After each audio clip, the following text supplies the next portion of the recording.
Hello viewers, take a look at this nuruk. This is what we're going to be brewing with today. Both of these packages of nuruk are from Korea and they have recipes on the back, and we're going to be following the official recipes on the back of these packages of nuruk.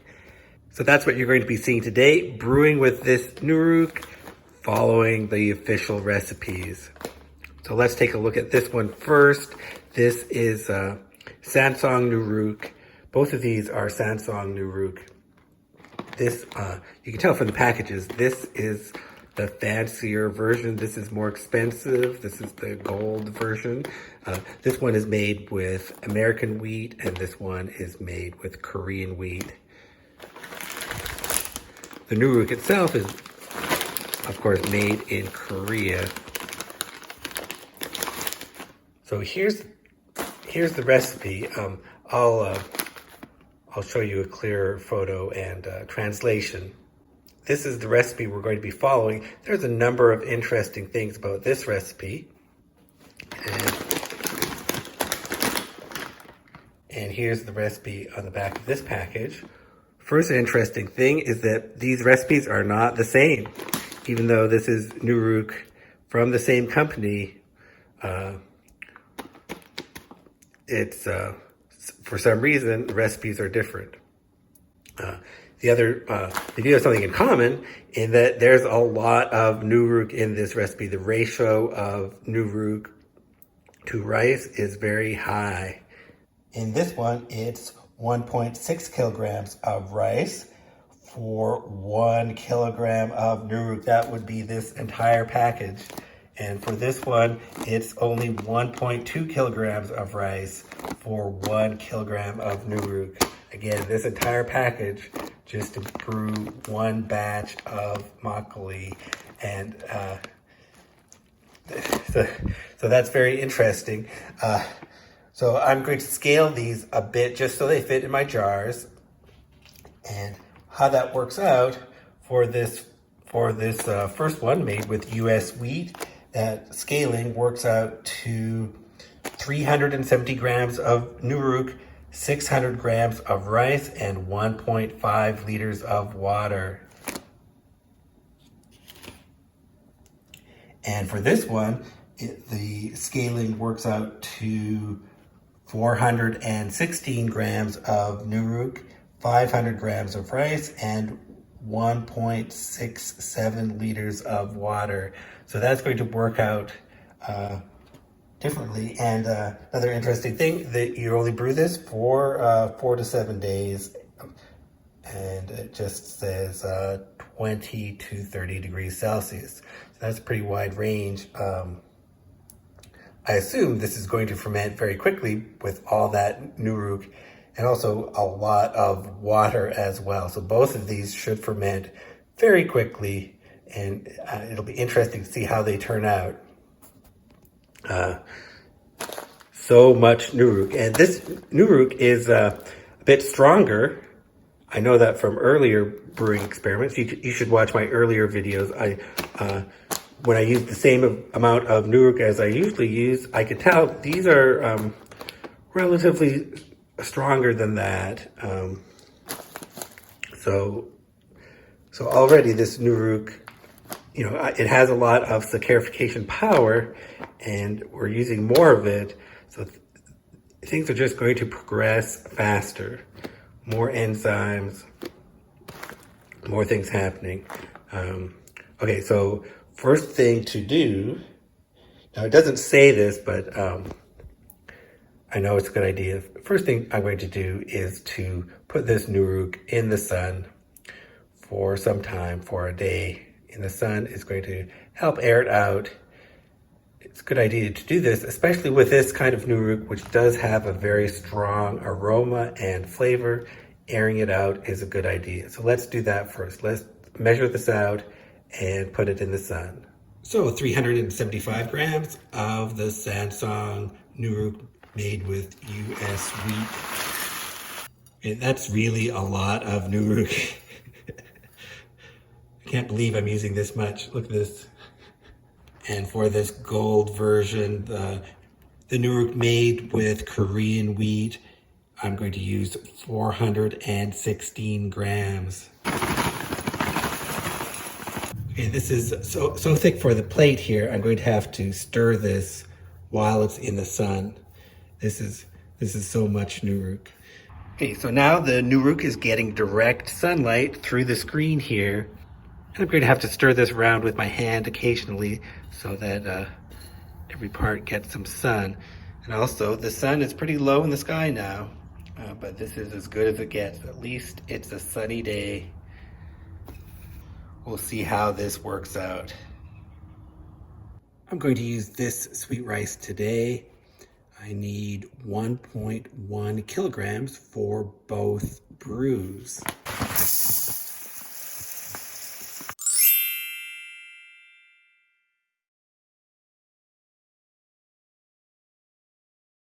And following the instructions, I'm supposed to wash this well.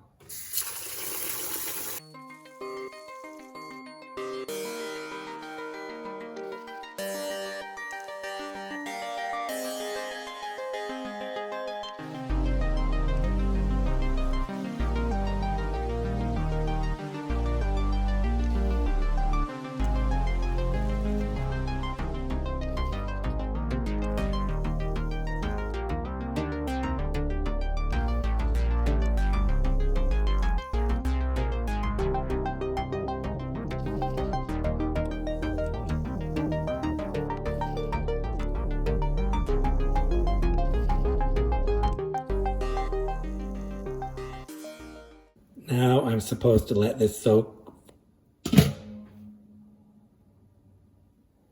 Now I'll drain this and rinse it.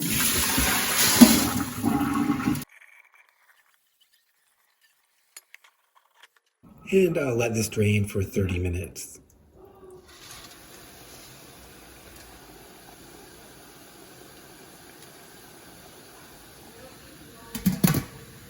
I'll steam this for 40 minutes. In the instructions, there's no specific time for the godobap, but I know for this rice, I should steam it for 40 minutes. Okay, it's been 40 minutes.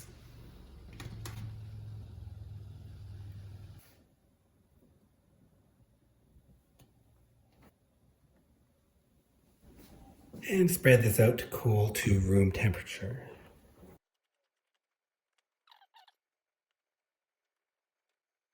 Okay, I'll come back in an hour and a half or so.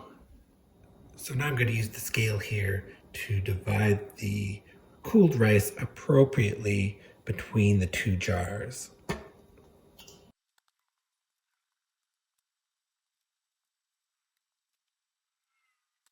So that's 1,690 grams, and then dividing it proportionally by the 6/11ths and 5/11ths. That means I need 922 grams for A and 668 grams for B.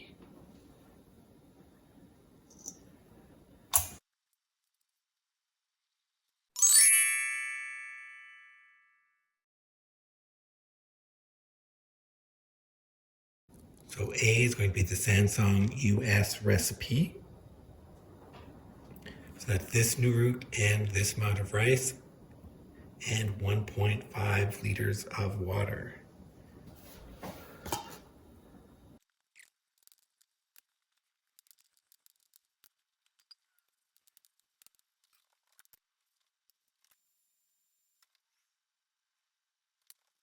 And I'll add half a teaspoon of my favorite wine yeast. Now I'll mix this by hand, massage it for 15 minutes.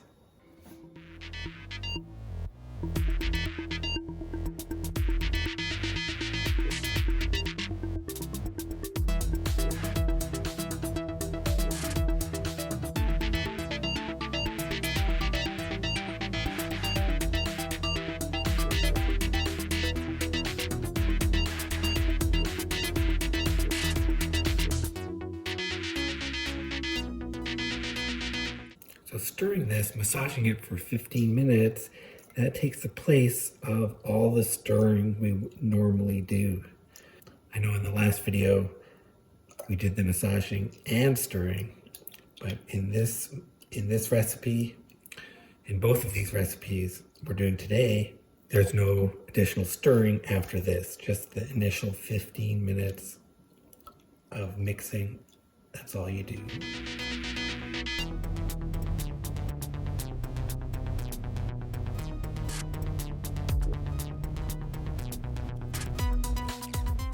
This recipe didn't actually say to use yeast, but I did it anyway. I'll have to try it without the additional yeast another time.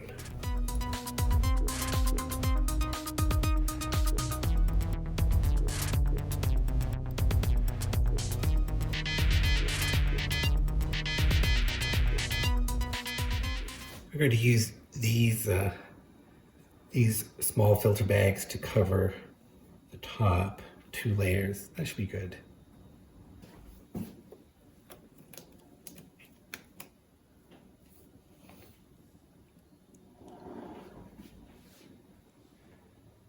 So that's the Sansong US recipe. Now we just do the same thing for the Sansong Korea recipe. So this one has less rice, more nuruk, and more water.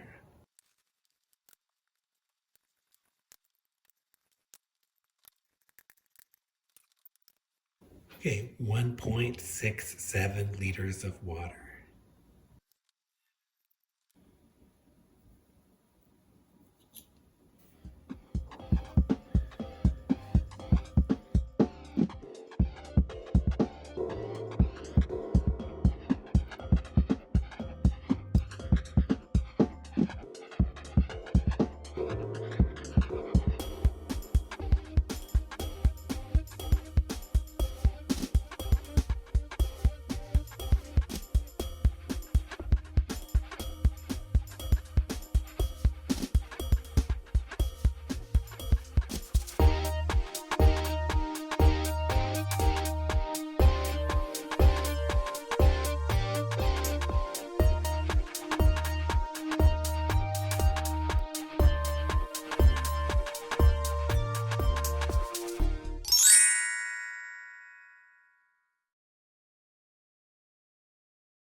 And then I'll put these in the temperature controlled chamber at 25 degrees Celsius.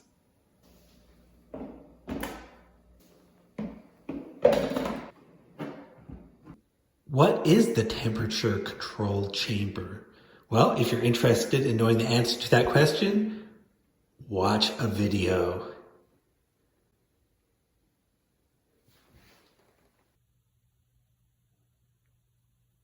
So these are kept at 25 degrees Celsius here, the temperature controlled chamber. And now let's bring them up to the kitchen for photography.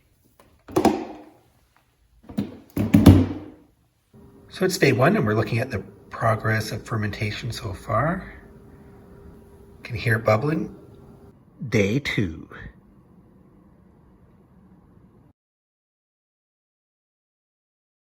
Day 3.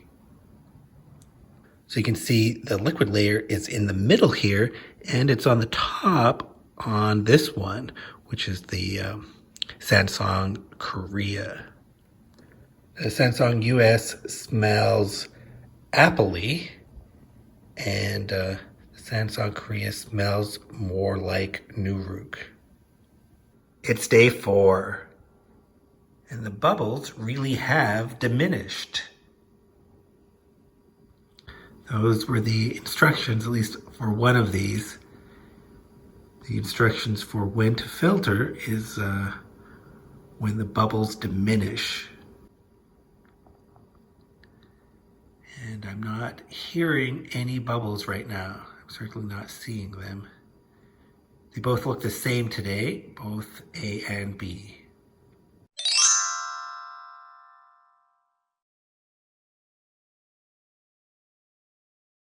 So I boil the filter bag.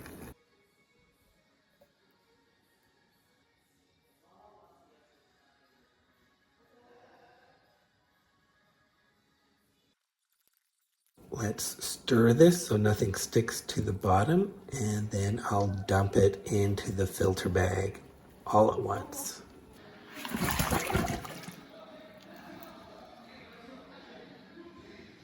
And it's time to squeeze.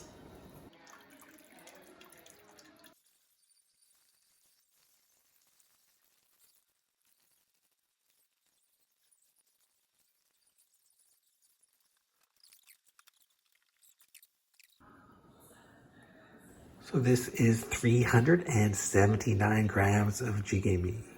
But I'm going to save this for the bonus bowl.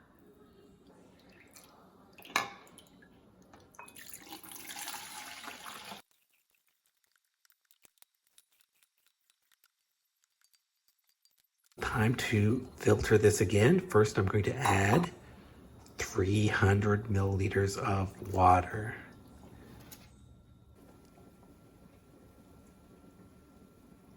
And then squeeze this and filter it again. That's the bonus bowl. And the jjigae is now 297 grams.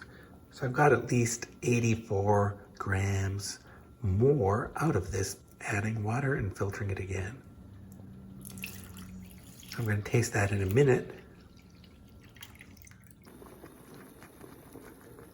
And boil the filter bag again. Now we're going to do the same thing for jar B. Time to filter jar B. And for jar B, don't see so much rice floating on the top compared with jar A.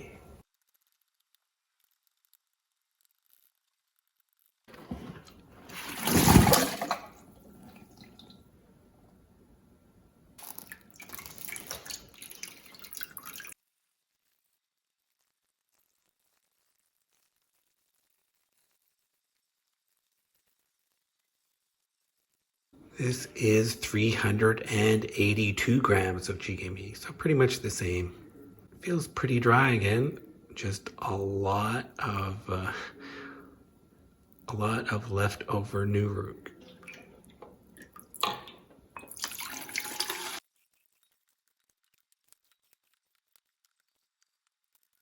So this is just extra that won't fit in the these two bottles. Just a bit extra.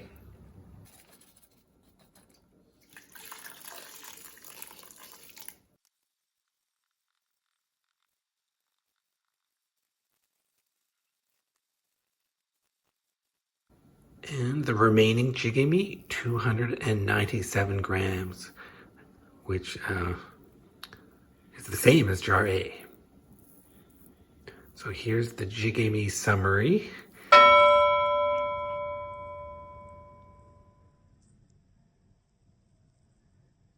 And here's the bonus bowl.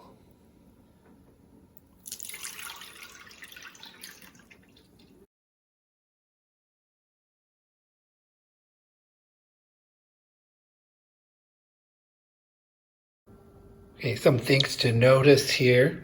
The color of these brews is quite dark, especially jar B, and there is more sediment than normal.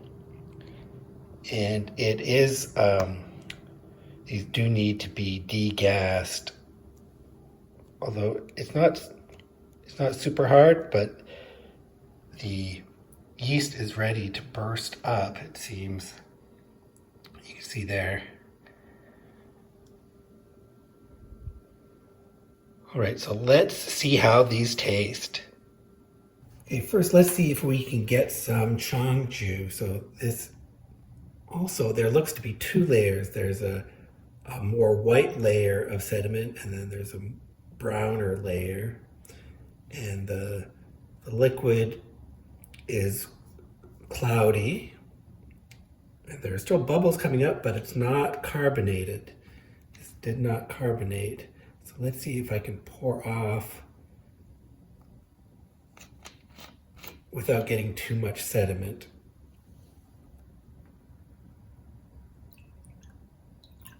That is unusual that there's no residual fermentation happening, generating carbonation. And jar B is even darker, and it also has the two layers, a whiter layer and a browner layer. No carbonation. This Cheongju is darker but more clear. Okay, so now a quick taste. Okay, aroma for A is sweet.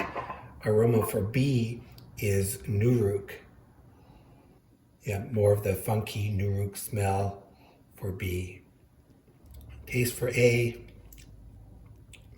fairly dry and sour. Tasting some nuruk aftertaste as well. Yeah, quite savory. Okay, so now jar B, also very dry, not as sour, but more nuruk. Yeah, super savory, even a coating of astringency at the end. Don't particularly like these tastes. I'm not getting a sense of a lot of alcohol either. There must be some if these are so dry. Okay, now I'm going to taste the Wonju, and I'm also going to add a bit of water so I can taste it better. So let's mix this up.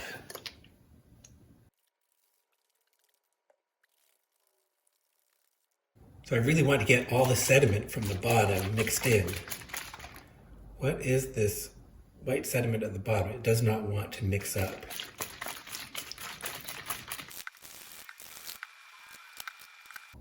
Yeah, first thing I can say, the texture seems thick. More of a rice aroma, which is better. And again, B has more of a nuruk aroma.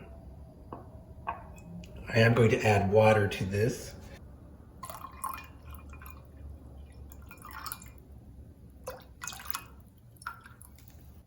Okay, so jar A.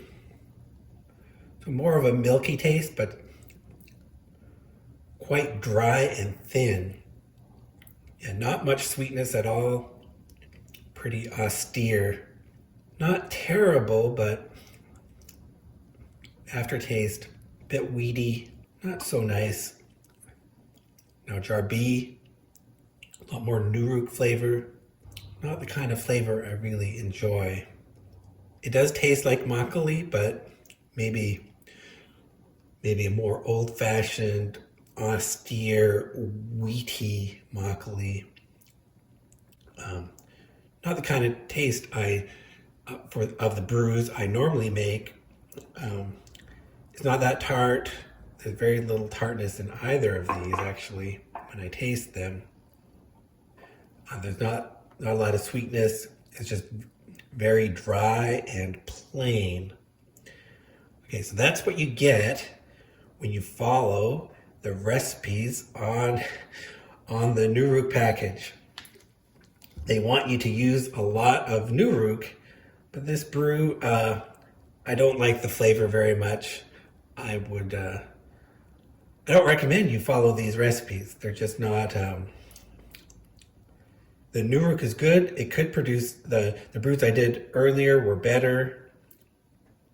The nuruk is effective. They're good enzymes, but these recipes don't produce the best results that you could get from this nuruk. So I'm not sure why these recipes are the way they are. They might be more traditional, or at least from a certain period of time when you had to make do with what you had. Maybe this is what you would make if for example rice was precious and wheat was cheaper.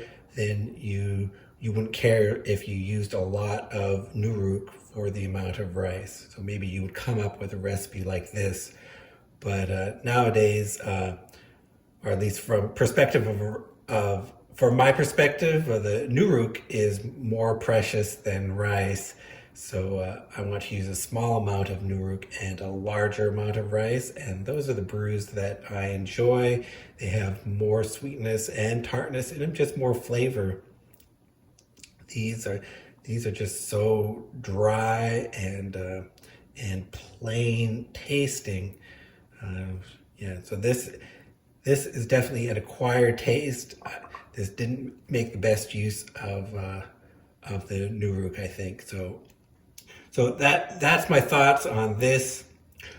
Hope you found this interesting. Let me know what you think, and I hope you have fun brewing your own makgeolli. Let me know in the comments.